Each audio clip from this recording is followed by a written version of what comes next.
আজকে পুঁই শাক রান্না করব।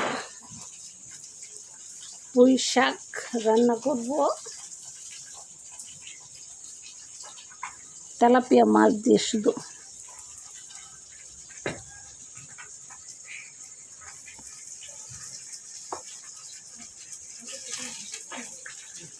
সব সময় তো আমি আমাকেই দেখাই, আজকে রান্নার ভিডিও দেখাই আপনাদেরকে।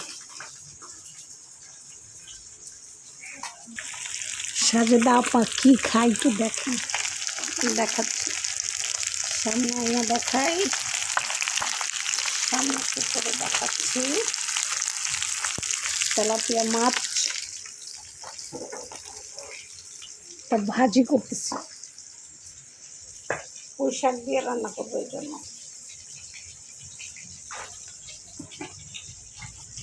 পেঁয়াজ কুচি করে নেওয়া হয়ে গেছে, এখন রান্না চড়িয়ে দেব।